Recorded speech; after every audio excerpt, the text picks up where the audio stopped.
کروا دیا۔ کچھ لوگ حجاج ابن یوسف کے زمانے میں حضرت حسن بصری کے پاس آئے اور عطا ابن ابی رباح کے پاس آئے، کہنے لگے کہ اے حسن بصری، اے عطا ابن ابی رباح، حجاج کے ظلم و ستم نے ہمیں توڑ کے رکھ دیا ہے، آپ جیسی نیک معزز ہستیاں کیا ابھی بھی حجاج کے لیے بد دعا نہیں کریں گی؟ اے اللہ حجاج کو برباد کر دے۔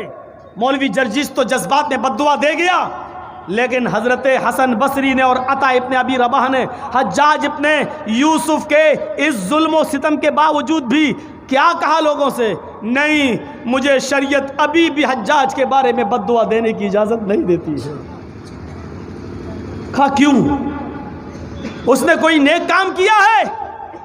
حسن بصری نے فرمایا ہاں، میری نظر میں اس کا ایک نیک کام ہے، اور وہ یہ ہے کہ اس نے قرآن کے اوپر اعراب لگوا دیا ہے۔ یہ زبر زیر پیش جو قرآن کے اوپر لگا ہے یہ حجاج نے لگوایا، لیکن میں نہیں کہتا کہ اس کی یہ نیکی اس کو جنت میں لے جائے گی۔ لیکن حجاج ابن یوسف ہزار ظلم کرنے کے باوجود کلمہ گو ہے، ہم اس کے لیے بد دعا نہیں کر سکتے۔ حسن بصری سے لوگوں نے پوچھا تو پھر اس کے ظلم و ستم سے بچنے کا کیا راستہ ہے؟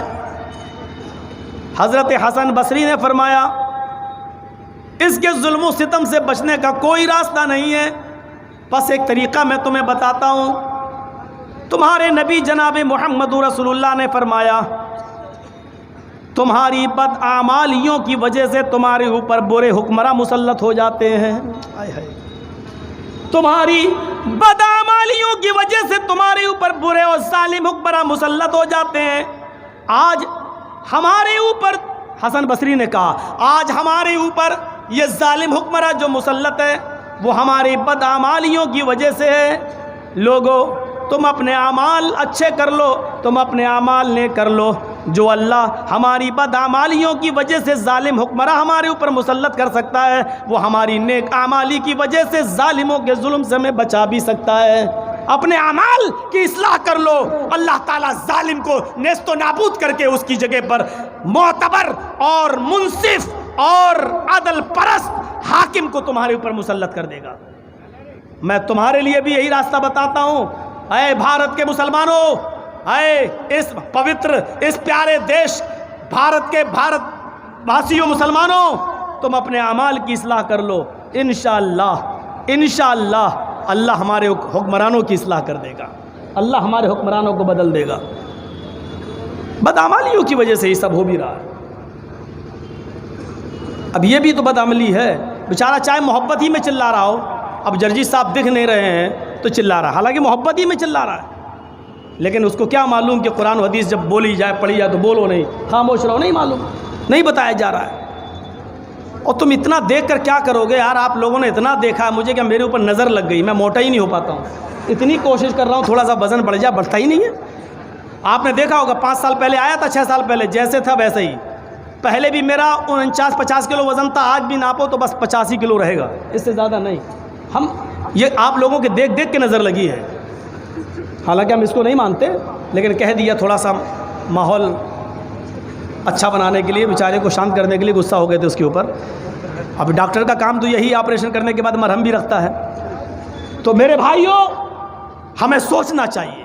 تو کیا کہا تھا حسن بصری نے کہ ظالم کے ظلم سے بچنے کا کوئی راستہ نہیں ہے، بس ایک راستہ یہ ہے کہ اللہ کے نبی نے فرمایا تمہاری بدعمالیوں کی وجہ سے تمہارے اوپر حکمراں مسلط ہوتے ہیں، تم اپنے اعمال کی اصلاح کر لو، اللہ تمہارے حکمرانوں کی اصلاح کر دے گا۔ میرے بھائیوں یہ تھا۔ اب آئیے میں کیا کہہ رہا تھا، سارے صحابہ ٹوٹ پڑے، اللہ کے رسول اجازت دیجیے کہ میں اس کو ماروں۔ ہمارے نبی آپ نے کہا یہ میرا ذاتی معاملہ ہے، اس سے میں نے قرض لیا تھا، یہ مجھ سے بھاگ رہا، تمہیں انٹرفیئر کرنے کی ضرورت نہیں، آپ جاؤ جاؤ۔ وہ سب چلے گئے، اللہ کے رسول وہیں بیٹھے۔ میں پورے ملک کا تو چھوڑ دو، پورے شہر کا تو چھوڑ دو، اپنے گاؤں کا بھی اگر پردھان بن جاؤں نا تو میں کسی کی نہیں سنوں گا، لیکن اللہ کے رسول مدینے کی کمان آپ کے ہاتھ میں، لیکن اللہ کے رسول وہاں بیٹھ گئے۔ اس نے کہا میں جانے نہیں دوں گا، بیٹھ گئے۔ ظہر کی اذان تک بیٹھے رہے، آواز آتی ہے، آپ نے کہا یہودی کیا میں مسجد میں نماز پڑھنے کے لیے چلا جاؤں؟ نماز پڑھ کے پھر آ جاؤں گا؟ اس نے کہا بالکل نہیں۔ امام بیہقی اپنی سنن میں نقل کرتے ہیں کہ ظہر کی نماز آپ نے اسی جگہ پر پڑھی، عصر کی نماز بھی نہیں جانے دیا، آپ نے اسی جگہ پر پڑھی، سنو مغرب میں بھی نہیں جانے دیا، آپ نے اسی جگہ پر پڑھی، ہاں عشاء میں بھی نہیں جانے دیا، عشاء کی نماز بھی آپ نے اسی جگہ پر پڑھی۔ لوگوں کو ترس آ جاتا ہے، رات بھر بیچارے کو اس کھلی فضا میں کہاں رکھیں گے، چلو گھر جاؤ، صبح ہم تمہارے گھر پہ آ کے تم سے پیسے لے لیں گے۔ لیکن اس ظالمانہ جملے بولنے والے اس یہودی نے کہا محمد یہ مت سمجھنا کہ رات ہو گئی ہے میں تمہیں جانے دوں گا، جب تک میرا قرض مجھے نہیں دو گے میں جانے نہیں دوں گا، چاہے پوری رات ہی کیوں نہ گزر جائے۔ آپ نے کہا میں کہاں جا رہا ہوں؟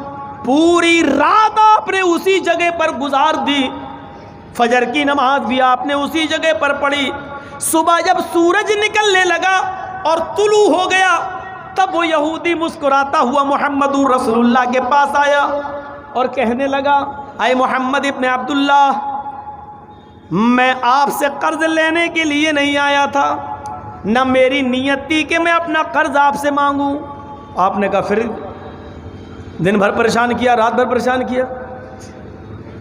کہا کل میں تورات پڑھ رہا تھا، اپنی کتاب موسیٰ پر اتری ہوئی کتاب، کل میں اپنی کتاب تورات پڑھ رہا تھا، اس تورات کے اندر ایک آیت آ گئی، ایک پنکتی آ گئی، اس میں لکھا تھا آخری نبی بڑا بردبار حلیم ہوگا، خوش مزاج جو ہوگا، اس کو کتنا بھی غصہ دلاؤ اس کی پیشانی پر پسینہ نہیں آئے گا، اس کی پیشانی پر شکن نہیں آئے گی۔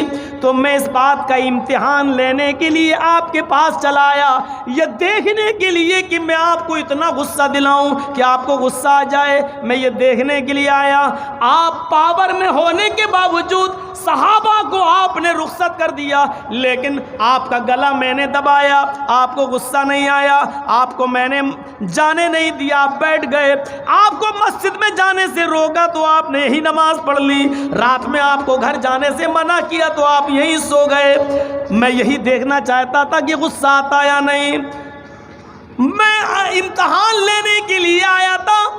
آپ نے اس سے پوچھا کیف وجدت نعتی، تو نے میری صفت کیسی پائی، یعنی اپنی کتاب تورات کے اندر تو نے جو پڑھا ہے تو نے اس کے مطابق میں مجھے کیسے پایا؟ کہنے لگا اے محمد میری کتاب میں آپ کی تعریف میں جو جملے لکھے ہیں وہ بہت کم ہیں، آپ تو اس سے بھی بڑھ کر ثابت ہوئے، آپ تو اس سے بھی زیادہ بڑھ کر نکلے۔ آپ نے فرمایا پھر تجھے کون سی چیز منع کر رہی ہے، کون سی چیز روک رہی ہے کہ تو اسلام قبول کر لے؟ جب تو نے مجھے پہچان لیا اور جان لیا اور تیری کتاب کے مطابق میں ہی محمد آخری رسول تو پھر تو اسلام کیوں نہیں لاتا، مجھے نبی کیوں نہیں مانتا؟ کہنے لگا ہاتی یدکا ابایکا علی الاسلام، اپنا ہاتھ بڑھائیے۔ اللہ کے نبی نے اپنا ہاتھ بڑھایا اور جیسے ہی اس نے اپنے ہاتھ کو نبی کے ہاتھ میں دیا زور سے چیخ پڑا اشہد ان لا الہ الا اللہ واشہد ان محمدن عبدہ ورسولہ۔ امام بیہقی آگے لکھتے ہیں کہ فَأَسْلَمَ الْيَهُودِيُّ وَأَهْلُ بَيْتِهِ، یہودی جب اپنے گھر گیا تو اپنے خود اسلام لانے کے بعد گھر والوں کو اسلام کی دعوت دی تو اس کی پوری فیملی، اس کا پورا گھر اسلام لے آیا، سب مسلمان ہو گئے۔ یہودی کے ساتھ پاور میں ہونے کے باوجود یہودی کے ساتھ یہ حسن سلوک، یہ ہمیں بتلا رہا ہے جو نعرہ ہمارے دیش کے پرائم منسٹر صاحب نے دیا ہے، مودی جی نے، سب کا ساتھ، سب کا وکاس، سب کا وشواس۔ محمد رسول اللہ کے اس واقعے کو اپنائیے اور دیکھیے، یہ تھا سب کا ساتھ، سب کا وکاس، سب کا وشواس۔ صرف کہہ دینے سے کوئی چیز حاصل تھوڑی ہو جاتی ہے، کہہ دینے میں کیا لگتا ہے، دو چھٹاک کی زبانی تو ہلانا پڑتی ہے، اصل چیز تو ہوتا کر کے دکھانا۔ پاور میں ہے محمد رسول اللہ، گلا دبایا جا رہا ہے، اشارہ کر دیں تو اس یہودی کی گردن الگ کر دی جائے، لیکن کچھ نہیں۔ ایک طرف اس کی جان کی بھی حفاظت، دوسری طرف اس کے مال کی، ہاں تم نے قرض دیا تھا میں دوں گا تمہیں، 2 دن اور باقی ہیں، اس کی مال کی بھی حفاظت، تیسری طرف اس کا ساتھ بھی دے رہے، اس کے ساتھ بیٹھ بھی گئے۔ یہ مثالیں کہاں ملے؟ پاور میں محمد رسول اللہ۔ ایک 12 سال کا بچہ نبی کی خدمت کرتا، کون؟ یہودی بچہ، اچانک بیمار ہوتا ہے، اللہ کے رسول اس بچے کو دیکھنے کے لیے اس کے گھر چلے جاتے ہیں۔ کون؟ امام کائنات، کون؟ محمد رسول اللہ۔ کہاں چلے جاتے ہیں؟ یہودی بچے کے گھر۔ کس لیے؟ اس کو دیکھنے کے لیے۔ ہمارے دیش کے پردھان منتری جی، بمبئی میں تاج ہوٹل کے اندر آتنکوادی حملہ ہوا تھا، کتنے لوگ مارے گئے تھے؟ اس میں ایک لڑکا وہ مارا گیا تھا جو اسرائیل کا رہنے والا تھا، اسرائیل کا۔ ہمارے پردھان منتری جی جب اسرائیل گئے تو اس لڑکے کے گھر پہ بھی گئے جو بمبئی کے آتنکوادی حملوں میں مارا گیا تھا۔ اسرائیل چلے گئے، لیکن ہمارے دیش کا بیٹا اگر مارا جاتا ہے، تبریز انصاری، اخلاق، پہلو خان، یہاں نہیں آ سکتے، اپنے دیش کے بیٹے کے گھر نہیں جا سکتے، اسرائیل جا سکتے ہیں، اس کے گھر میں جا سکتے ہیں۔ یہی تو ہمیں شکایت ہے۔ اور کیا شکایت ہے؟ آپ نے سب کا ساتھ، سب کا وکاس، سب کا وشواس جو نعرہ لگایا تھا، اب جیتنے کی کوشش کرو۔ ہم وہ قوم ہیں کہ تم خون کا ایک قطرہ مانگو گے، ہم ایک بوتل دیں گے۔ ہم وہ قوم ہیں کہ اس دیش کے لیے تم ہم سے ایک ہاتھ مانگو گے، ہم پوری جان کی قربانی دیں گے۔ تم ہم سے ایک آنکھ مانگو گے، ہم دونوں آنکھ دے دیں گے۔ تم ہم سے ایک قدم چلنے کے لیے کہو گے، اس دیش کے لیے ہم ایک میل چلیں گے۔ ہماری دیش بھکتی کا امتحان مت لیجئے، تاریخ پڑھیے، اتہاس پڑھیے۔ یہ زمین اپنی آنکھوں سے دیکھ چکی ہے، اس بھارت کے اوپر مڑلانے والا آسمان ہماری قربانیوں کو اپنی نگاہوں سے دیکھ چکا ہے، جو کبھی بھول نہیں سکتا۔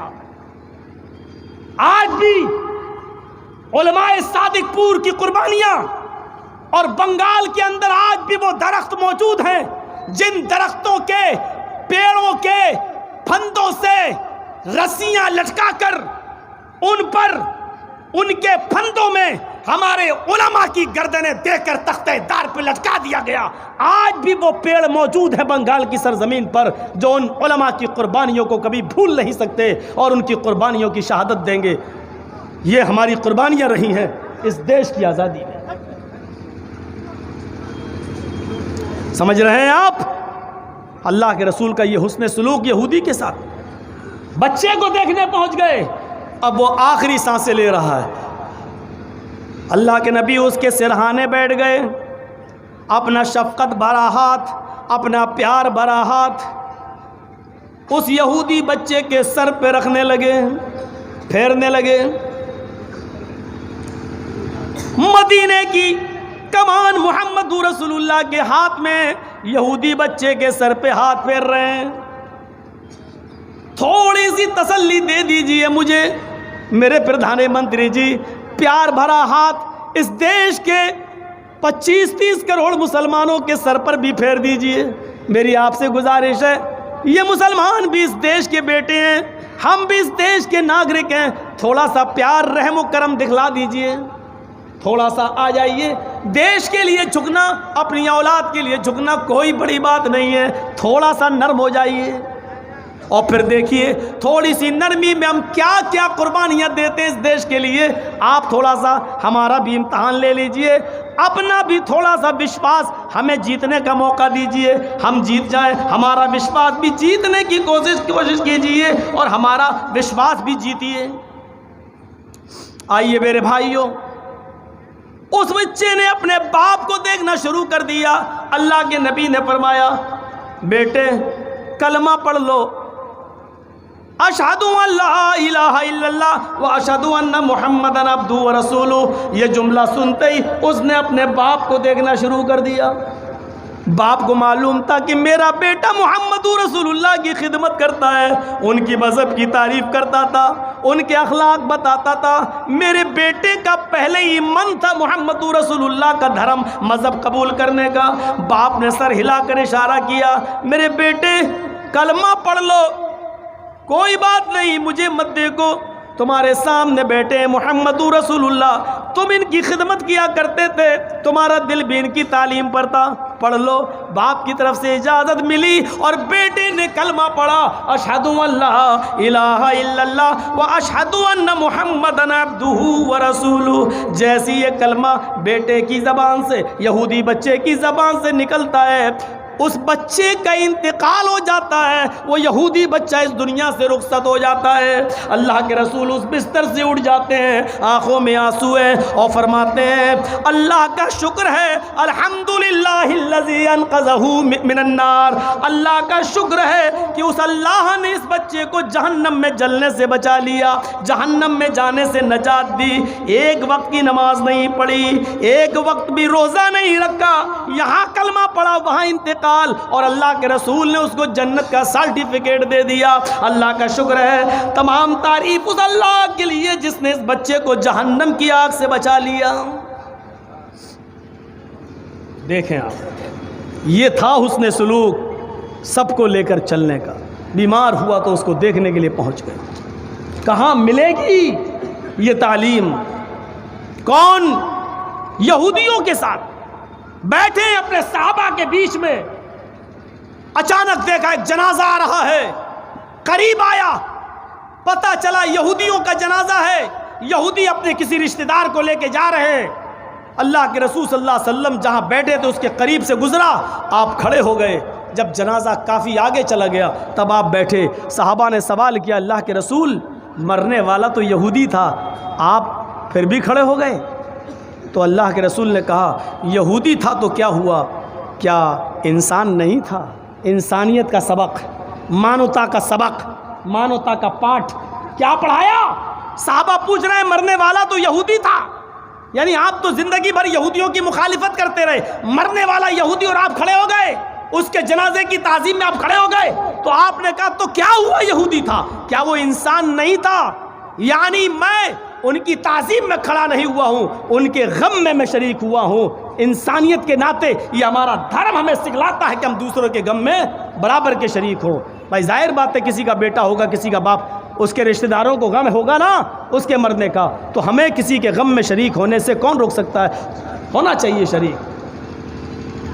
آپ ہو گئے یہودیوں کے ساتھ یہ برتاؤ۔ کہاں ہیں ہم؟ کتنی آسانی کے ساتھ لوگ الزام لگا دیتے ہیں، کتنی آسانی کے ساتھ تلوار کے زور سے پھیلا، ایسا پھیلا ویسا۔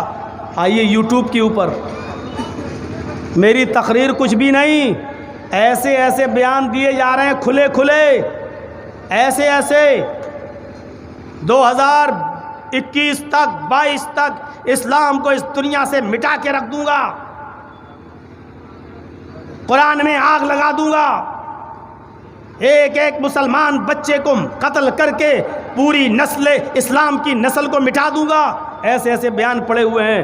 لیکن انڈیا ٹی وی والے کی آنکھیں بٹن بنی ہوئی ہیں، یہ نہیں دکھ رہا ہے، نہیں دکھے گا، یہ بھڑکاؤ نہیں ہے۔ رامائن اٹھائیے، رامائن کہتی ہے، رام چندر جی کا فرمان سنیے، اگر تم نے کسی ایک منشیہ کو، مسلمان ہندو کی قید نہیں، اگر تم نے کسی ایک منشیہ کو، ایک انسان کو ناجائز بنا کسی غلطی کے ایک تھپڑ مار دیا تو تم منشیہ نہیں کہلاؤ گے، یعنی جانور ہو جاؤ گے۔ منشیہ یعنی مانوتا تمہارے دل سے نکل جائے گی۔ اب سنیے پہلے ادھر، اے بھیا ان کو جانا ہو جاؤ، جلدی اٹھ کے بھاگو تو یہاں سے، ایک تو پیچھے ڈسٹرب کر رہے ہیں، آگے والے بھی کر رہے ہیں۔ اب دیکھیے رامائن کا شلوک سن لیا، کیا کہا رامائن میں؟ رام والمیکی رامائن کی بات نہیں، رام چرت مانس کی، رام چرت مانس تلسی داس جی نے جو لکھی اس کی بات کر رہا ہوں۔ رام چندر جی کہتے ہیں اگر تم نے کسی بھی منشیہ کو ایک تھپڑ مار دیا، تھپڑ بنا کسی غلطی کے، بنا کسی غلطی کے، تو تم منشیہ نہیں کہلاؤ گے، یعنی مانوتا تمہارے اندر سے نکل چکی ہے۔ اس سے پتہ چل سکتا ہے کہ جب کسی کو تھپڑ نہیں مار سکتے ہو تو کسی کی جان کیسے لے سکتے ہو۔ آئیے سکھ دھرم کیا کہتا ہے؟ سکھ دھرم کہتا ہے اگر تمہاری ذات سے کسی جانور کو تکلیف پہنچی اور تمہاری ذات سے اگر کوئی کتا یا بلی یا چوہا بھی مارا گیا، اس کو تم نے ستایا اور وہ مر گیا، تو تم بھی اسی شرح میں یعنی جانور کہلاؤ گے، انسانیت تمہارے اندر بھی نہیں ملے گی۔ یہ سکھ کہتے ہیں، سکھ گرو نانک نے کہا۔ آئیے ذرا جین دھرم دیکھتے ہیں۔ جین دھرم میں مہاویر جی کہتے ہیں تم زمین کے اوپر چلو تو کوشش کرو کہ پیروں میں چپل نہ ہو، اور اتنے دھیرے دھیرے قدم رکھو، اتنے ملائم قدم رکھو کہ زمین پر رینگنے والی چھوٹی چھوٹی چیونٹیاں یا کیٹاڑو جو تمہیں دکھائی نہیں دیتے وہ بھی تمہارے پیر کے دبنے سے مر نہ جائیں۔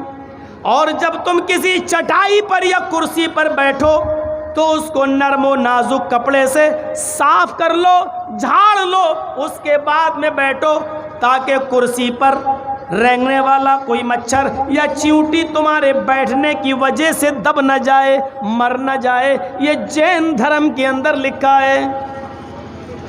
آؤ ذرا کرسچن مذہب دیکھتے ہیں، عیسائیت۔ بائبل کہتی ہے، عیسیٰ مسیح کہتے ہیں جو تمہارے دائیں گال پہ تھپڑ مارے تم اس سے بدلہ نہ لو، بائیں گال اس کو پیش کر دو، اور جو تمہارے بائیں گال پر تھپڑ مارے تو بھی بدلہ نہ لو، اس کو تم دایاں گال پیش کر دو، لیکن کوشش کرو کہ اس کے اوپر تم ہاتھ نہ اٹھاؤ۔ یہ مانوتا ہے۔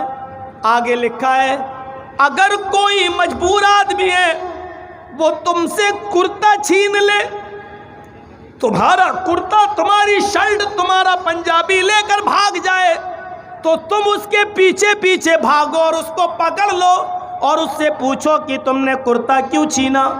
اس کے پیچھے چھپی ہوئی مجبوری کو سنو۔ اگر وہ تمہیں مجبور نظر آئے، اگر وہ تمہیں غریب نظر آئے تو تم اس کو اپنا پیجامہ بھی اتار کر دے دو۔ حالانکہ یہ بہت حد تک مغلوب کرنے والی تعلیم، لیکن انسانیت میں دکھانا چاہتا ہوں آپ کو۔ یہ عیسیٰ مسیح کہہ رہے ہیں کہ دائیں گال پہ تھپڑ مارو تو بایاں گال پیش کر دو، بائیں گال پہ تھپڑ مارے تو کوئی دایاں گال، کرتا لے کے کوئی بھاگے تو اس کے پیچھے دوڑو، اس کو پکڑ لو اور اس سے پوچھو۔ اگر اس کے پیچھے تمہیں مجبوری نظر آئے تو اس کو اپنا پیجامہ بھی اتار کر دے دو، یعنی اس کی بھرپور مدد کرو۔ یہ عیسیٰ علیہ السلام نے، عیسیٰ مسیح نے کہا ہے، جو بائبل کے اندر موجود ہے۔ میں نے آپ کے سامنے ہندو دھرم کے رام چندر جی کی، سکھوں کے گرو نانک کی، جینیوں کے مہاویر جی کی، عیسائیوں کے جیسس کی، عیسیٰ مسیح کی، میں نے 4 مذہب کی مثالیں دی ہیں۔ آؤ ذرا قرآن سے سیکھو، قرآن کیا کہتا ہے؟ یا ایھا الناس انا خلقناکم من ذکر و انثی وجعلناکم شعوبا وقبائل لتعارفوا ان اکرمکم عند اللہ اتقاکم۔ ہے ساری دنیا کے لوگوں، ہم نے تم کو ایک ہی مرد سے، ایک ہی عورت سے پیدا کیا ہے، تم سب کا باپ ایک ہے، تم سب کی ماں ایک ہے، تم ایک ہی باپ کے بیٹے اور ایک ہی ماں کی سنتان ہو، تم سب آپس میں بھائی بھائی ہو، تمہارا باپ ایک ہے، تمہاری ماں ایک ہے۔ یہ قرآن کہتا ہے کہ تمہارا باپ ایک، تمہاری ماں ایک، تم بھائی بھائی ہو، اس لیے کہ کوئی بھائی کسی بھائی کو تکلیف نہیں دیتا، تم بھی کسی کو، ہمیں بھی کسی کو تکلیف نہیں دینا ہے۔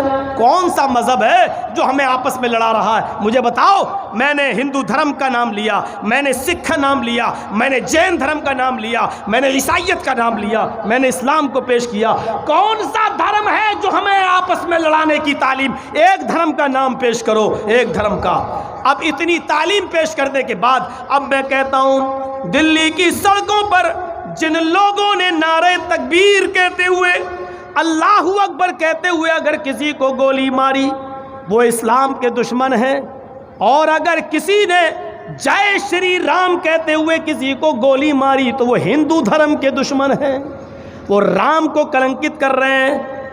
اللہ کا نام لے کر جس نے مارا وہ اسلام کو کلنکت کر رہا ہے، جس نے رام کا نام لے کر گولی چلائی وہ ہندو دھرم کو اور رام کو کلنکت کر رہا ہے۔ رام چندر جی تو یہ کہہ رہے ہیں ایک تھپڑ بھی اگر تم نے بنا کسی غلطی کے مارا تو تم حیوان، انسان نہیں کہلاؤ گے، منشیہ نہیں کہلاؤ گے۔ مجھے بتاؤ پھر کہاں ہے جے شری رام کا نعرہ لگا کر مارنے والوں؟ تم نے رام چندر جی کو اوپر نہیں اٹھایا، ان کی عزت نہیں کی، تم نے تو ان کو کلنکت کر دیا، تم نے تو ان کو رسوا کر دیا۔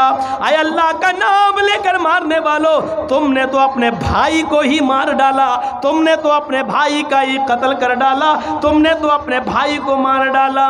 اور آئے وہ لوگوں جو اس دھرتی کو ماں کا درجہ دیتے ہیں اور دھرتی کو دھرتی ماتا کہتے ہیں، میں ان سے پوچھنا چاہتا ہوں تمہاری ماں نے اس خون کو کیسے برداشت کیا ہوگا کہ اسی کی چھاتی پر کھڑے ہو کر تم نے اسی کے بیٹے کو مار کر اس کا خون اپنی اس کی ماں کے چھاتی پر ڈال دیا ہے۔ یہ ماں جس کو تم ماں کہتے ہو، اس ماں نے اپنے لاڈلے کے خون کو اپنی گود میں کیسے برداشت کیا ہوگا؟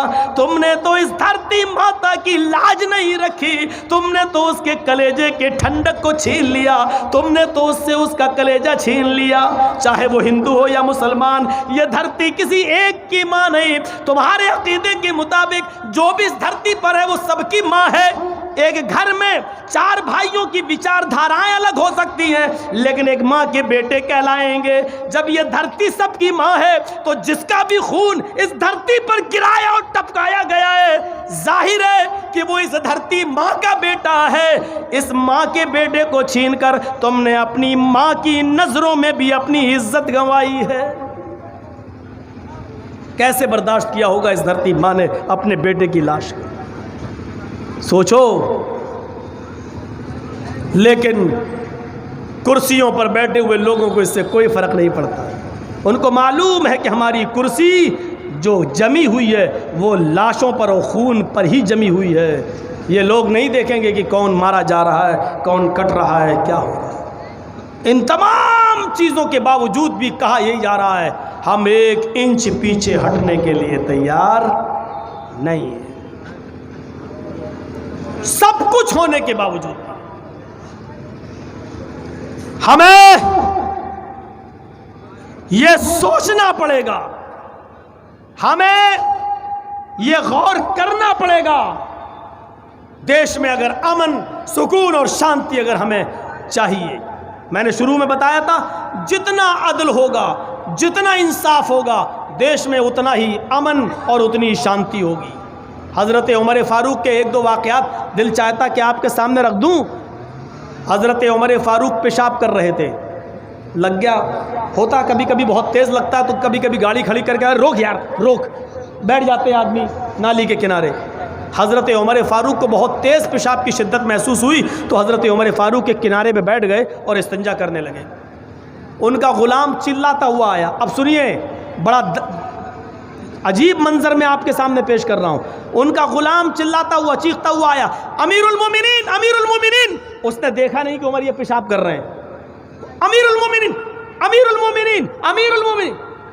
اب حضرت عمر پیشاب کر رہے ہیں، ان کو غصہ آ رہا، کمینہ میں تو پیشاب کر رہا ہوں، چلا رہا امیر المومنین، امیر المومنین، امیر المومنین۔ بالکل وہی صورت جیسے ہمارا موبائل کھلا ہوا ہو اور میں تقریر کر رہا ہوں، گھنٹی بجنے لگے میں نے کاٹ دیا، پھر گھنٹی بجنے لگے پھر کاٹ دیا، پھر گھنٹی بجنے لگے پھر کاٹ دیا، پھر تقریر شروع، پھر بجنے لگا تو غصہ آئے گا، اب رک چاٹ، بار بار کاٹ رہا ہوں تجھے سمجھ میں نہیں آ رہا تیرے، اٹھا کے پھر رکھ دیا۔ حالانکہ غلطی میری ہے، ہم کو بند کر دینا چاہیے، لیکن اس وقت غصہ آئے گا۔ تو حضرت عمر فاروق کو غصہ آ گیا، تو پیشاب کر رہا ہوں، یہ چلا رہا، پیشاب چھوڑ کے تھوڑی جا سکتا ہوں، اور وہ چلا رہا امیر المومنین، امیر المومنین۔ یہاں یہ پیشاب کر کے فارغ ہوئے، اس کو چلاتے ہوئے اے کیا ہے، اور گئے اور 1 تھپڑ دیا اس کے۔ دکھتا نہیں ہے میں پیشاب کر رہا تھا، اٹھایا اور 1 تھپڑ دیا کس کے، جھناڈے دار تھپڑ۔ ہاں بول کیا بات؟ اب غلام تھا، کچھ بول نہیں سکتا تھا. کیا بات؟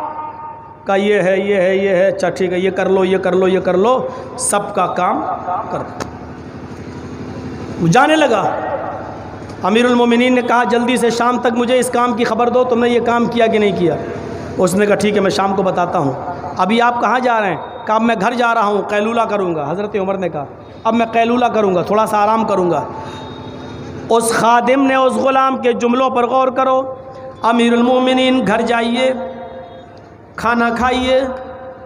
کھانا کھانے کے بعد جب آپ تھوڑی دیر کے لیے بستر پر لیٹیں، چادر جب آپ اپنے منہ پر تان لیں تو تھوڑی دیر کے لیے سنجیدگی سے اتنا غور کر لینا کہ یہ ایک تھپڑ جو آپ نے میرے گال پر مارا ہے، یہ آپ نے ناجائز تو نہیں مارا ہے؟ کیا آپ حق پہ ہیں؟ کیا آپ نے یہ تھپڑ مارا یہ آپ کے لیے صحیح تھا؟ تھوڑی دیر کے لیے آپ جب چادر اپنے منہ پہ ڈال لیں تو اتنا سوچ لینا کہ میں نے اپنے خادم اپنے غلام کو جو تھپڑ مارا یہ کوئی ناجائز تھپڑ تو نہیں تھا. حضرت عمر فاروق نے کہا میں پیشاب کر رہا تھا، تم نے دیکھا نہیں؟ اس نے کہا امیر المومنین اتنا بڑا پاگل نہیں ہوں میں، اگر میں آپ کو پیشاب کرتے ہوئے دیکھ لیتا تو میں کیوں چلاتا، میں چیختا کیوں، میں کیوں کہتا؟ جب میں دیکھ رہا ہوں کہ آپ استنجا کر رہے ہیں تو میں کیوں بولتا؟ میں نے کبھی آپ کو اس جگہ پر پیشاب کرتے ہوئے دیکھا ہی نہیں، اس لیے یہاں میری نظر گئی ہی نہیں، مجھے نہیں معلوم تھا. حضرت عمر نے کہا واقعی نہیں معلوم تھا؟ کہا نہیں. حضرت عمر فاروق کی آنکھوں میں آنسو آ گئے. کہتے ہیں تب تو میں نے گھر جانے کی ضرورت نہیں ہے، چادر اوڑھ کر سوتے وقت سوچنے کی ضرورت نہیں ہے. تو نے دیکھا نہیں تھا، میں نے تھپڑ مار دیا. اب میرا فیصلہ یہ ہے کہ یہ تھپڑ میں نے تجھے ناجائز مارا، یہ غلط مارا. اپنی غلطی کا احساس، حکومت چلانے کے لیے یہ ضروری ہے کہ غلطی ہم سے بھی ہو سکتی ہے کیونکہ ہم انسان ہیں. اگر یہ تصور ہمارے حکمرانوں کے دلوں میں آ جائے تو میرے بھائیو امن و امان اور شانتی بحال ہو جائے. حضرت عمر فاروق رضی اللہ تعالیٰ عنہ نے کہا آئے میرے خادم، جتنی زور سے میں نے تجھے تھپڑ مارا ہے، ان تمام لوگوں کے سامنے میں نے تجھے ذلیل کیا ہے، تھپڑ مارا ہے، ان تمام لوگوں کے سامنے تو بھی مجھے تھپڑ مار. حضرت عمر فاروق نے جیسے کہا اس غلام کے الفاظ پر غور کرو. ان کے غلام نے کہا امیر المومنین آپ نے مان لیا کہ مجھ سے غلطی ہوئی، میں نے بھی آپ کو معاف کر دیا، جائیے غلطی کا احساس ہو گیا، بس یہی کافی ہے. آپ نے مان لیا کہ مجھ سے غلطی ہوئی، تھپڑ جائز نہیں ہے، ناجائز مارا، میں نے آپ کو معاف کر دیا. حضرت عمر نے اس کا ہاتھ پکڑا. تم اس لیے معاف کر رہے ہو کیونکہ میں تمہارا مالک ہوں، تم میرے غلام ہو، غلام ہو کر اپنے مالک کو مارنا نہیں چاہتے ہو. تم قیامت کے دن مجھ سے بدلہ لے لو گے، اس لیے اسی دنیا میں بدلہ لے لو، میں جانے نہیں دوں گا. اس نے کہا میں تمام لوگوں کے سامنے اقرار کرتا ہوں امیر المومنین میں نے آپ کو دل سے معاف کر دیا. حضرت عمر نے کہا لوگوں یہ اس لیے معاف کر رہا ہے کیونکہ میں امیر المومنین ہوں اور یہ تم لوگوں کے سامنے مجھے ذلیل نہیں کرنا چاہتا ہے، یہ قیامت کے دن مجھ سے بدلہ لے گا، میں اس کو جانے نہیں دوں گا. آئے میرے غلام تمہیں بدلہ اسی دنیا میں لینا ہوگا. اس نے کہا امیر المومنین اب میں جو کام کرنے جا رہا ہوں اس کام کے بعد تمہیں بھی اختیار نہیں ہوگا. حضرت عمر نے کہا کیا کام کرنے جا رہے ہو؟ اس نے کہا قسم ہے مجھے اپنے رب کے عزت و جلال کی، میں اللہ کی قسم کھا کے کہتا ہوں میں قیامت کے دن آپ سے بدلہ نہیں لوں گا، میں دل کی گہرائیوں سے آپ کو معاف کر رہا ہوں. حضرت عمر نے تمام لوگوں سے کہا لوگوں دیکھو یہ تم سب کے سامنے اللہ کی قسم کھا رہا ہے، اگر قیامت کے دن یہ اپنا انتقام لینے کے لیے کھڑا ہو جائے تو تم سب کو گواہی دے ہے. اے اللہ اس نے تو تیرا قسم کھا کر تیرا نام لے کر معاف کر دیا تھا، آج یہ غلط بول رہا ہے، آج یہ غلط بول رہا ہے. تمام لوگوں کو گواہ بنایا، اس غلام نے تھپڑ نہیں مارا اور یہ کہا کہ میں نے اللہ کی قسم آپ کو دل کی گہرائیوں سے معاف کر دیا. اپنے آپ کو اس کی عدالت میں پیش کر دیا اور کہا کہ تم بھی بدلہ لو۔ جب ایسا حاکم تھا، حکمراں تھا، خلیفہ تھا، امام تھا اور امیر تھا، تو میرے بھائیوں اس بستی میں امن تھا، چین تھا، سکون تھا، اطمینان تھا، آرام کی اور چین کی نیند لوگ سو رہے تھے۔ میرے بھائیوں آج تو صورتحال یہ ہے کہ اگر ہماری بچی دلی یا علی گڑھ پڑھتی ہے تو ایک باپ اس کو وہاں تک چھوڑنے جاتا ہے، اور جب تک وہ پڑھ نہ جائے، پوری ڈگری نہ لے لے، اپنے گھر پہ باپ ڈرتا ہے کہ میری بیٹی کی عزت و آبرو پر کوئی حملہ نہ کرے۔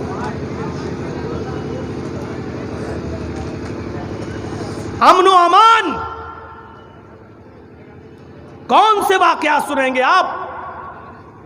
حضرت قاضی شریح، حضرت علی نے ان کو باڈی گارڈ دیے تھے، قاضی شریح کو، جو ان کی نگرانی کرتے تھے کہ کوئی یہودی، مجوسی، عیسائی ان پر حملہ نہ کرے، فیصلہ سنانے میں ماہر تھے۔ ایک دن کوئی بہت ایمرجنسی کیس تھا، اس کی سماعت کر رہے تھے، لوگوں کی بھیڑ عدالت میں لگی ہوئی تھی، لوگ قاضی شریح کے دربار تک پہنچ چکے تھے، ان کی کرسی تک پہنچ چکے تھے، ڈر تھا کہ یہ لوگ کہیں ان کی کرسی تک آ کر ان کو گھیر نہ لیں۔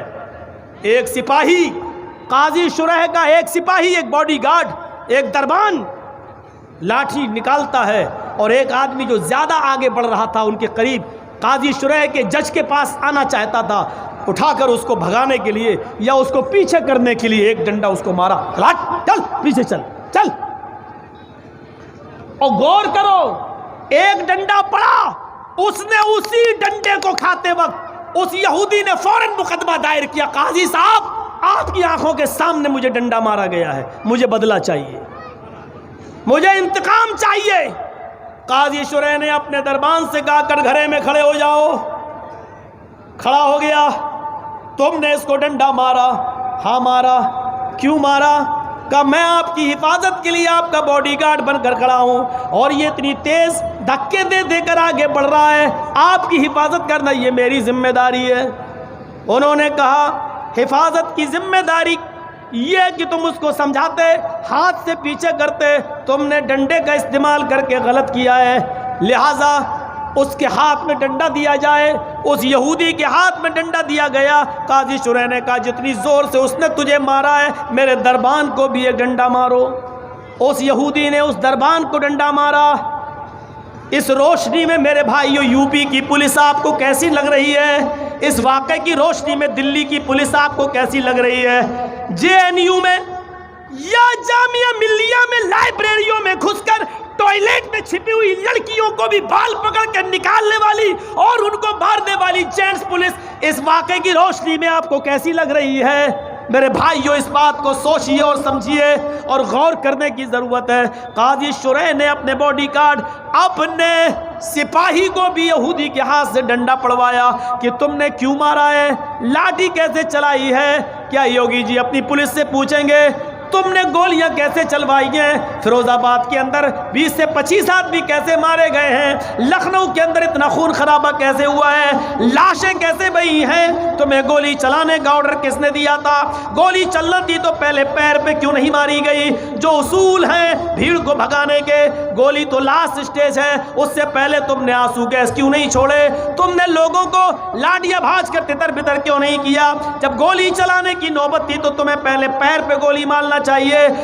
پیر پہ گولیاں نہیں لگی، جتنے لوگوں کو گولیاں لگی تو ان کے سینے میں یا ان کے سر میں ہی کیوں لگ رہی ہیں؟ یہ تمام چیزیں حساب و کتاب کی ہیں بھارت کے سنویدھان و قانون کے مطابق، لیکن کیا کریں؟ انصاف کہاں سے ملے گا؟ ہم آہ بھی کرتے ہیں تو ہو جاتے ہیں بدنام، اور تم قتل بھی کرتے ہو تو چرچا نہیں ہوتا۔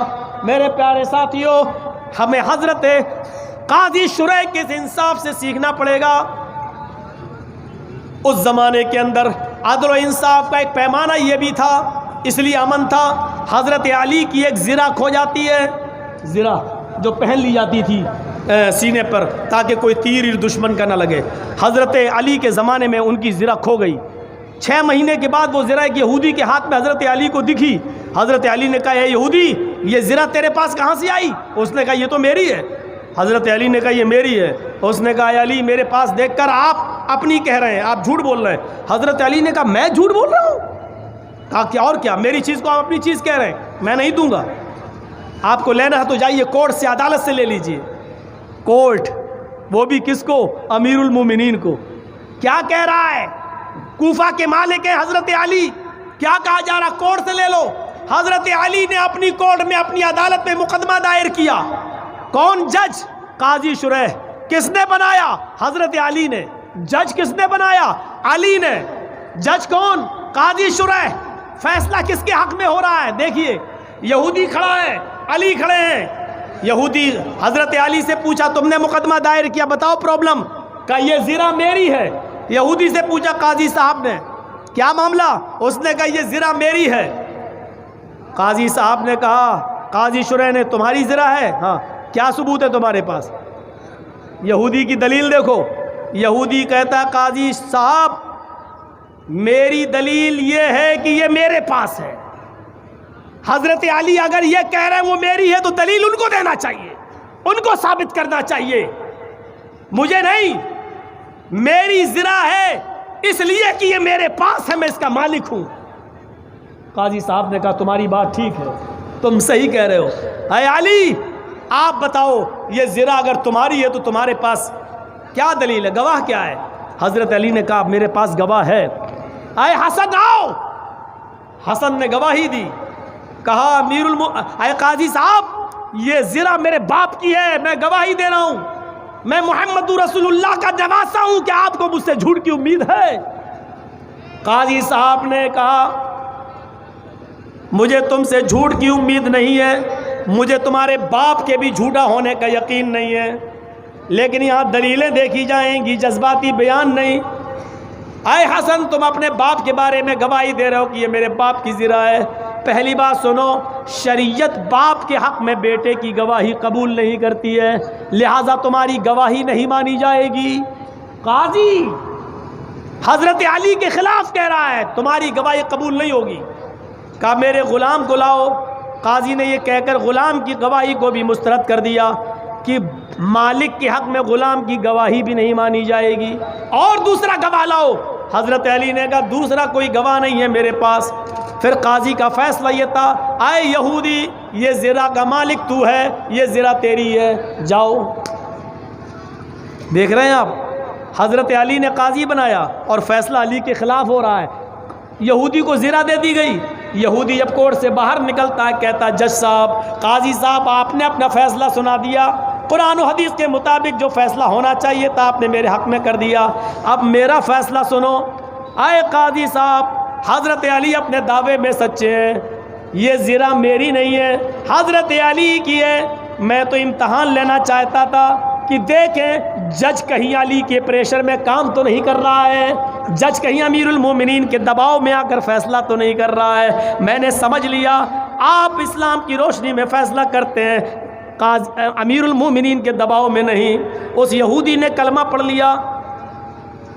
اس وقت امن تھا جب عدالتیں کسی کے پریشر میں کام نہیں کرتی تھیں. آج امن اس لیے نہیں ہے کیونکہ عدالتیں آج پریشر میں کام کر رہی ہیں. ہائی کورٹ کا جج اگر کہتا ہے کہ ایف آئی آر درج ہونی چاہیے بھڑکاؤ بیان دینے والوں کی, یعنی کپل مشرا کی, جس دن یہ بیان دیتا ہے 24 گھنٹے کا عرصہ نہیں گزرتا اس کا ٹرانسفر کر دیا جاتا ہے. بابری مسجد کا فیصلہ کیا کہیں گے آپ اس کو؟ اس کے ججمنٹ میں لکھا ہے سن 1947 کو جب ہمارا ملک آزاد ہوا اس وقت بابری مسجد موجود تھی. 500 سال پرانی بابری مسجد تھی, 500 سال سے برابر مسجد رہی. 1947 میں مسجد تھی, 1949 تک اس مسجد میں نماز پڑھی جاتی تھی. 1949 میں اس میں غلط طریقے سے مورتیاں رکھی گئیں. کورٹ اس بات کو کہہ رہی ہے, کون؟ Supreme court. اور 6 دسمبر 92 کو سن 92 میں 6 دسمبر کو بابری مسجد کو جو شہید کیا گیا, توڑا گیا اس ڈھانچے کو, اس مسجد کو, وہ بھی غیر قانونی تھا. جو لوگ یہ کہتے ہیں مندر توڑ کر مسجد بنائی گئی، وہ لوگ مندر ہونا ثابت نہیں کر پائے، لہذا یہ غلط ہے کہ مسجد مندر توڑ کر بنائی گئی۔ اتنی چیزیں ہمارے پکش میں تھی، لیکن اس کے باوجود فیصلہ کیا ہے؟ یہ جگہ رام للا کو دی جاتی ہے اور مسلمانوں کو ایودھیا میں کسی دوسری جگہ پر 5 ایکڑ زمین دے دی جائے۔ یہ ہوتا ہے فیصلہ ہمارے سپریم کورٹ کا، اور پھر بھی ہم نے امن اور شانتی کو بحال رکھنے کے لیے یہ کہہ دیا کہ سپریم کورٹ کا فیصلہ ہمیں منظور ہے۔ ہم سے زیادہ امن والا لے کے آؤ، ہم سے زیادہ شانتی والا لے کے آؤ۔ اگر سپریم کورٹ کا فیصلہ ہندوؤں کے حق میں مسلمانوں کے حق میں چلا جاتا تو دلی سے بڑا جھگڑا ہوتا، دلی سے بڑی لڑائیاں ہوتی، دلی سے بڑی گنڈا گردی ہوتی۔ میرے بھائیوں، اتنا کلیجہ نہیں ہمارے بھائیوں کے پاس کہ اتنا بڑا فیصلہ اپنے خلاف سن لیتے۔ ہم نے ہمیشہ اس دیش میں امن چاہا، اس لیے سب کچھ ہم نے امن کی خاطر قربان کر دیا، برداشت کر لیا۔ دھارا 370 کشمیر سے ہٹائی گئی، ہم نے برداشت کیا، کوئی بات نہیں، امن چاہتے تھے۔ ٹرپل طلاق کا مسئلہ ہم نے یہ نہیں دیکھا کہ میرے فیور میں کیا تمہارے فیور میں کیا، پوری مسلم کمیونٹی سے جوڑا، لیکن وہ بھی آپ نے سپریم کورٹ سے آپ کا فیصلہ تو چلا گیا بی جے پی گورنمنٹ کے حق میں، ہم اس پر بھی خاموش رہے۔ کیا کیا آپ ہمارا امتحان لوگے؟ ہم نے اس دیش میں ہمیشہ امن و سکون چاہا، ہمیشہ امن و سکون چاہا۔ حضرت عمر فاروق کے اس واقعے سے آپ کیا سبق حاصل کرنا چاہتے ہیں؟ غور کرو، ایک یہودی لڑکا عمر ابن عاص ملک شام کے گورنر کے بیٹے سے کہتا ہے، عمر ابن عاص کا بیٹا یہودی بچے سے کہتا ہے، سنا بہت اچھا گھوڑا دوڑاتے ہو، ہم سے دوڑا کر دکھاؤ۔ دونوں نے گھوڑا دوڑایا، یہودی بچہ گھوڑے سے آگے نکل گیا، عمر ابن عاص کا بیٹا پیچھے رہ گیا۔ عمر ابن عاص کے بیٹے کو غصہ آیا، وہ نکلا اور کہا تیری ہمت کیسے پڑی مجھ سے آگے نکلنے کی؟ اس نے ایک تھپڑ اٹھا کر جڑ دیا یہودی کے بچے کے۔ یہودی کا بیٹا کہتا ہے میں تمہارا مقدمہ اس شہر کے گورنر کی عدالت میں لے جاؤں گا، عمر ابن عاص کے پاس لے جاؤں گا، عمر ابن عاص کے پاس میں تمہیں سزا دلواؤں گا۔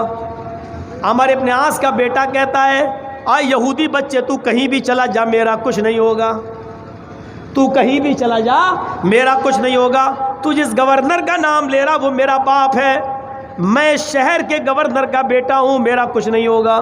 یہودی بچہ کہتا اچھا تم گورنر کے بیٹے ہو، ہاں تب تو واقعی کچھ نہیں ہوگا۔ وہ خاموش ہو گیا۔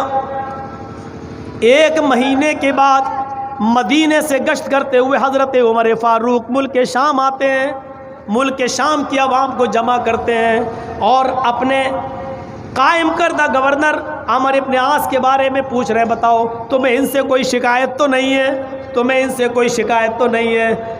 یہودی بھی موجود ہیں، عیسائی بھی موجود ہیں، تمہیں ان سے کوئی شکایت تو نہیں ہے؟ تمہیں ان سے کوئی شکایت تو نہیں ہے؟ سارے لوگ بولتے ہیں کوئی شکایت نہیں ہے۔ اسی میں ایک چھوٹا سا بچہ ہے، وہ کہتا ہے آپ عمر ہیں؟ جی آپ امیر المومنین ہیں۔ ہاں بیٹے بولو کیا بات ہے؟ کہ مجھے تھوڑی سی شکایت ہے۔ اس 12-13 سال کے بچے کو امیر المومنین نے کہا ادھر آؤ بیٹے بتاؤ۔ آئے عمر ابن عاص تمہیں اس بچے کی طرف گھور کے دیکھنے کی ضرورت نہیں ہے، ادھر آؤ۔ اس کو اپنی گود میں بٹھایا، یہودی بیٹے کو بچے کو اپنی گود میں بٹھایا، کہا امیر المومنین مجھے شکایت یہ ہے، دل کھول کے بولو، تمہیں کوئی نہیں روک رہا ہے۔ غور کرو، بیٹا یہودی عمر فاروق اپنی گود میں بٹھا رہے ہیں۔ کہا کیا شکایت ہے؟ کہا امیر المومنین یہ گورنر ہیں عمر ابن عاص، ان کے بیٹے نے ہم سے کہا کہ گھوڑا دوڑاؤ، دیکھے کون آگے نکلتا ہے۔ ان کے بیٹے نے اپنا گھوڑا دوڑایا، میں نے اپنا گھوڑا دوڑایا، ہم آگے نکل گئے، ان کا بیٹا پیچھے رہ گیا۔ اتنی سی بات پر ان کے بیٹے نے میرے گال پہ تھپڑ مار دیا۔ آپ ہمیں انصاف دلائیے۔ حضرت عمر نے کہا بیٹے جب تمہارے چہرے پہ تھپڑ مارا تو تم نے عمر ابن عاص سے شکایت کیوں نہیں کی؟ اس شہر کے گورنر سے شکایت کیوں نہیں کی؟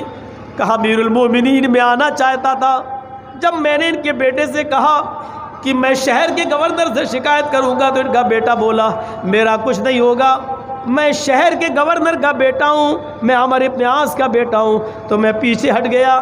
میں نے سوچا کہ پھر واقعی میرا کچھ نہیں ہوگا۔ ان کے بیٹے نے یہ جملہ کہا تو میں رک گیا۔ حضرت عمر فاروق نے گھور کر عمر ابن عاص کو دیکھا۔ عمر ابن عاص نے کہا امیر المومنین میرا بیٹا حاضر ہے۔ اے عمر ابن عاص کے بیٹے، یہ بچہ جو بول رہا ہے سچ بول رہا ہے؟ کہا امیر المومنین ایک ایک لفظ سچا ہے۔ کھڑے ہو جاؤ۔ اے یہودی بیٹے، جتنی زور سے اس نے تمہیں تھپڑ مارا تھا اتنی زور سے تم بھی اس کو تھپڑ مارو۔ سب کے سامنے اس یہودی لڑکے نے عمر ابن عاص کے بیٹے کے چہرے پہ تھپڑ مارا۔ اس کے بعد امیر المومنین نے اپنے غلام سے کہا آئے خادم اب تم کھڑے ہو۔ خادم کھڑا ہوا۔ دیکھیے حساب ہو گیا، یہودی نے مارا تھا، عمر ابن عاص کے بیٹے نے مارا تھا، یہودی نے مار لیا، قصہ برابر، بدلہ ہو گیا، انتقام ختم۔ لیکن نہیں، ابھی انتقام باقی ہے۔ اب دیکھیے کیا کر رہے ہیں حضرت عمر۔ آئے میرے غلام کھڑے ہو جاؤ، جس کے ساتھ آئے تھے کھڑا ہو گیا۔ آئے عمر ابن عاص ادھر آؤ۔ عمر ابن عاص کو قریب کیا۔ آئے میرے غلام، آئے خادم، ایک زوردار تھپڑ اس لڑکے کے باپ، اس شہر کے گورنر عمر ابن عاص کے چہرے پر بھی مارو۔ تھپڑ غلام نے اپنے آقا اپنے مالک کا کہنا مانتے ہوئے شہر کے گورنر عمر ابن عاص کے گال پر بھی تھپڑ مارا۔ عمر ابن عاص کے گال پہ تھپڑ پڑا لیکن کچھ نہیں بولے، ہاتھ نیچے کیا، فرمایا امیر المومنین کیا میرے سوال کا جواب ملے گا؟ کہا بولو۔ میرے بیٹے نے یہودی بچے کو مارا، میں نے اپنے بیٹے کو پیش کر دیا، یہودی بچے نے میرے بیٹے کو مار لیا، معاملہ رفع دفع ہو گیا، ختم ہو گیا۔ لیکن یہ تھپڑ جو آپ نے سب کے سامنے انسلٹ کراتے ہوئے میرے چہرے پر میرے گال پہ پڑوایا، یہ کیا تھا؟ یہ میرے اوپر ظلم نہیں ہے تو اور کیا ہے؟ حضرت عمر نے کہا نہیں، یہ تھپڑ میں نے تیرے چہرے پر اس لیے پڑوایا ہے عمر کہ تیرے بیٹے کو تو نے، اپنے بیٹے کو تو نے صحیح تربیت نہیں دی، صحیح تعلیم نہیں دی۔ اگر تو نے اپنے بیٹے کو صحیح تعلیم دی ہوتی تو تیرا بیٹا یہودی بچے کو تھپڑ مارتے ہوئے یہ نہیں کہتا کہ میرا باپ اس شہر کا گورنر ہے، میرا کچھ نہیں ہوگا۔ تمہیں معلوم ہے کہ اسلام لانے کے بعد امیر و غریب سب برابر ہوتے ہیں، عوام و رعایا اور حاکم سب برابر ہوتے ہیں۔ اگر جرم تم کرو گے تو سزا تمہیں ملے گی، تمہارا بیٹا کرے گا تو اس کو بھی ملے گی۔ تمہارا جرم یہ تھا کہ تم نے اپنے بیٹے کی صحیح تربیت نہیں کی، صحیح تعلیم نہیں کی۔ اب یہ تھپڑ تمہیں زندگی بھر احساس دلائے گا، اب تم اپنے گھر میں اپنی بیوی اور بچوں کو صحیح تربیت دو گے اور تمہاری اولاد گھر نکلنے کے بعد بھی عام ناگرک سمجھے گی اپنے آپ کو۔ میرے بھائیوں، یہ عدل اور انصاف کی ایسی کسوٹیاں تھی کہ جس کو پڑھ کر مہاتما گاندھی بھی چیخ پڑے، اس دیش میں امن، سکون اور شانتی تبھی بحال ہوگا جب اس دیش میں عمر فاروق جیسا عدل اور ان کا جیسا انصاف قائم ہو جائے گا۔ مہاتما گاندھی اس دیش کی سرکشا کو سمجھتے تھے، اس لیے عمر کی مثال دے گئے۔ گوڈسے اور ساورکر کی اولادیں جانتی ہیں کہ دیش کو کیسے تباہ کیا جائے، اس لیے وہ دیش کو تباہ کرنے میں لگے ہوئے ہیں۔ یہ عدل و انصاف کے معاملے تھے۔ غور کرو، ایسا ہو سکتا ہے؟ یہاں تو مرنے والوں کا حال نہیں پوچھا جاتا، اور وہاں عمر جب نکلے گشت کرنے کے لیے تو دیکھا ایک آدمی گھر کے باہر بیٹھا رو رہا ہے، اس کے پاس بیٹھ گئے، کیا ہوا؟ ارے جا، تو اور میرے ناک میں دم کرنے آ گیا، ارے جا، میں ویسی پریشان ہوں۔ تو ایک تو بھیس بدل کے، پہچانا نہیں کون۔ البدایہ والنہایہ میں حافظ ابن کثیر نے لکھا ہے جو آدمی رو رہا تھا کان یہودی او مجوسی، یا تو وہ یہودی تھا یا مجوسی تھا، یعنی مسلمان نہیں تھا۔ پوچھا بتاؤ کیا بات؟ ارے جاؤ یار، تم میرا ناک میں دم کرنے آ گئے، پریشان کرنے آ گئے، بھاگو یہاں سے۔ حضرت عمر فاروق نے اب اس سے تھوڑا سا ایک چال چلی اس کے سامنے، دیکھو میں بھی گھر سے پریشان ہو کر نکلا ہوں، تم بھی پریشان ہو، پریشانی میں ہم تم دونوں برابر ہیں۔ ایسا کرو کہ میں اپنی پریشانی تمہیں بتا دوں، تم اپنی پریشانی ہمیں بتاؤ، ایسا کرنے سے دل ہلکا ہوتا ہے۔ اس کی پریشانی جاننا چاہ رہے ہیں۔ اس نے کہا میں تو آپ کو جانتا نہیں ہوں آپ کون ہیں، لیکن چلو غم کے مارے دونوں ہیں، اس لیے ہم اپنی پریشانی آپ کو بتاتے ہیں۔ دیکھو اتنی تیز بارش ہو رہی ہے، میری بیوی کو درد ہو رہا ہے، بچے کی پیدائش قریب ہے، وہ درد سے کراہ رہی ہے۔ اب بتائیے محلے میں دایا نہیں ہے، جو دایا تھی وہ کہیں دوسری جگہ جا چکی ہے، میری بیوی درد سے اتنا کرا رہی ہے کہیں مر نہ جائے، مجھے میری بیوی کے غم نے نڈھال کر دیا ہے، اب میں بارش میں کہاں دایا کو ڈھونڈنے جاؤں؟ حضرت عمر نے کہا اچھا یہ پرابلم ہے کہ ہاں بیٹھو ابھی میں آتا ہوں۔ کہا کیوں؟ کہا میری بیوی بہت ایکسپرٹ ہے، بہت ہوشیار ہے بچے کی ڈلیوری کرنے میں۔ گئے عاتقہ، ارے اتنی رات میں آپ نے مجھے اٹھایا، کبھی نہیں اٹھاتے تھے، کیا ہوا؟ آج بہت بڑا نیک کام ہے، جنت حاصل کر لو، میری بیوی اٹھو، آج جنت خود قدموں پہ آ رہی ہے تمہارے۔ کہا کیا؟ تمہاری یہودی بہن کو یا مجوسی بہن کو ڈلیوری ہو رہی ہے، کوئی دایا نہیں مل رہی ہے، درد سے پریشان ہے کہیں مر نہ جائے، چلو تم ایکسپرٹ ہو بچے کی پیدائش کرنے میں۔ ارے اس میں کیا بات ہے؟ جلدی سے تیل لیا اور کپڑا لیا اور چل دی حضرت عمر کے ساتھ۔ حضرت عمر اپنے بھائی کے پاس یہودی کے پاس بیٹھ گئے اور بیوی ان کی اندر چلی گئی، تھوڑی دیر میں مالش والش کر کے دھیرے دھیرے بچے کو نیچے لا کر تھوڑی دیر میں ڈلیوری ہو گئی اور بچہ چیخنے لگا، رونے کی آواز آئی، وہ خوش ہو گیا آدمی اور حضرت عمر سے کہنے لگا ڈلیوری ہو گئی، لگتا ہے میرے گھر میں پیدائش ہو گئی۔ حضرت عمر نے کہا ہاں ابھی رکو، تھوڑے سے اور اوپر کے کام ہوتے ہیں، ناڑ وغیرہ کاٹنا، بچے کو صاف کرنا۔ تھوڑی دیر لگی تو ادھر سے عمر فاروق نے پوچھا بی بی کیا ہے؟ کیا یہ آدمی اپنے بچے کو دیکھ سکتا ہے؟ فارغ ہو گئی ہو، ڈلیوری ہو گئی، اندر سے آواز آتی ہے ان کی بیوی عمر فاروق کی، بولتی ہے امیر المومنین اپنے دوست کو خوشخبری سنا دو کہ اللہ نے تمہیں بیٹا دیا ہے، اللہ نے تمہیں بیٹا دیا ہے۔ امیر المومنین ان کی زبان سے نکل گیا اور باہر جو آدمی بیٹھا تھا اس کی کان میں امیر المومنین کا جملہ پہنچا تو کہا کہ آپ امیر المومنین، آپ عمر ہیں؟ تو حضرت عمر فاروق نے مسکراتے ہوئے کہا نہیں، میں خادم ہوں، امیر المومنین نہیں، خادم۔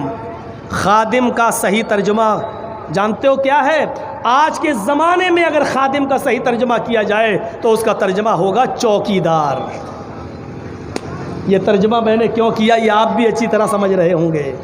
خادم کا ترجمہ چوکیدار۔ حضرت عمر نے کیا کہا؟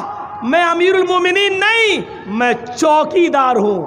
یہ جملہ میں نے اس لیے استعمال کیا کہ جو لوگ اپنے آپ کو چوکیدار کہہ رہے ہیں وہ سمجھے کہ چوکیدار کیسا ہوتا ہے اور چوکیدار کے کیا فرائض ہوتے ہیں، تو مرنے والوں کی حالت بھی پوچھنے نہ جاؤ، وہاں ڈلیوری کے لیے بھی اپنی بیوی کو لے جا رہے ہیں، وہ یہودی ہے یا مجوسی ہے یہ نہیں دیکھ رہے ہیں۔ یہ تھا سب کا ساتھ، سب کا وکاس اور سب کا وشواس۔ اسی لیے مہاتما گاندھی نے کہا تھا کہ عمر فاروق میں کہاں کہہ رہا ہوں اسلام نافذ کر دو، میں تو یہ کہہ رہا ہوں کہ اچھی چیز جہاں سے ملے لے لینا چاہیے۔ اگر عمر فاروق سے اچھی چیز مل رہی تو لے لینا چاہیے۔ ہمیں ہندو بھائیوں سے اچھی چیز ملتی ہے تو ہم ویدوں کے منتر اور رامائن اور گیتا کے شلوک بھی پڑھ دیتے ہیں، اچھے ہیں، ہمیں اچھی لگ رہی ہے پڑھ کے سنا رہے ہیں۔ آپ کو بھی اگر ہمارے مذہب کے کسی آدمی کے کارنامے اچھے لگ رہے ہیں تو ایکسیپٹ کر لو، اس کو لے لو اور اپنے ملک کے اندر نافذ کرو۔ انشاءاللہ ملک میں امن ہوگا، امان ہوگا، شانتی ہوگی اور اسی طریقے سے امن و امان کا ماحول بنے گا۔ میں نے اپنے 2 گھنٹے پورے کر دیے ہیں میرے بھائیوں، زیادہ دیر اب ہم بول بھی نہیں پائیں گے کیونکہ یہاں سب سے زیادہ لیٹ ٹائم ملتا ہے، اور جگہوں پر تو ہمیں 12 بجے 11 بجے ٹائم دے دیتے ہیں، لیکن بتائیے 2-2:30 بجے، یا اللہ تھوڑا سا ہمارے اوپر بھی رحم کیجئے۔ میرے بھائیوں ایک بات اور سن لیجئے، میں بہت بے باک ہوں اس معاملے میں، دین کا کام ہمیں اور آپ کو سب کو مل کے کرنا ہے، تو دین کے کام کو دین سمجھ کے کرنا چاہیے۔ میرا نام اشتہار میں دے دینا کمال نہیں ہے، لیکن پہلے منظوری ملے تب دینا چاہیے۔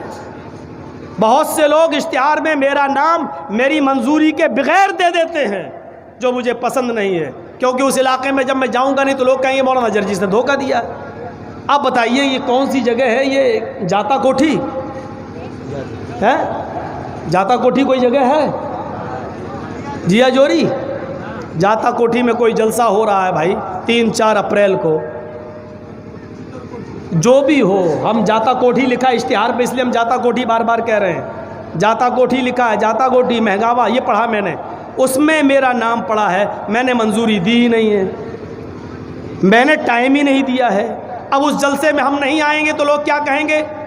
اے جرجی صاحب دھوکہ دے رہے ہیں۔ تو میرے بھائیوں مجھے بدنام مت کرو، ویسے ہی سب لوگ بدنام کرنے میں تلے ہوئے ہیں، آپ لیجئے، نہیں ہے بہت سے مولانا ہیں، اب تو میری اسٹائل میں تقریر کرنے والے بیسیوں پیدا ہو گئے ہیں، تو آپ ان کو بلائیے، کام چلائیے کسی طریقے سے، اب تو منی جرجیز بہت پیدا ہو چکے ہیں، تو اب ہم ہر جگہ تو پہنچ نہیں پائیں گے، آپ کے جلسے ہونا چاہیے، دین کی خدمت ہو رہی ہے کرنے چاہیے، ان سے بھی کام لینا چاہیے، لیکن اگر ہماری منظوری نہیں ہے تو آپ کو نام نہیں دینا چاہیے، ہر جگہ ہم جا بھی نہیں پائیں گے، لیکن بوریوں والوں نے ایک مرتبہ بلا لیا اور اپنی ڈائری پہ چڑھا لیا، تو انشاءاللہ بار بار آئیں گے، آئندہ سال بھی ہمیں یہاں پروگرام دینے کی کوشش کریں گے اور انشاءاللہ پہنچیں گے۔ تو اللہ تبارک و تعالیٰ سے ہماری دعا ہے کہ بار الہ تو ہمارے گناہوں کو معاف فرما دے، ہمارے دیش میں امن پیدا فرما، ہمارے دیش میں سلامتی پیدا فرما، ہمارے دیش میں بھائی چارہ پیدا فرما دے، ہندو مسلم سکھ عیسائی سب کو بھائی بھائی بن کر رہنے کی توفیق عطا فرما۔ الہ العالمین ہم تجھ سے دعا کرتے ہیں کہ جب تک تو ہمیں اس دنیا میں زندہ رکھے، اسلام پہ زندہ رکھنا، اور جب ہمارا خاتمہ ہو تو ایمان پر ہمارا خاتمہ فرمانا۔ وما علینا الا البلاغ المبین وآخر دعوانا ان الحمد للہ رب العالمین۔ السلام علیکم ورحمۃ اللہ وبرکاتہ۔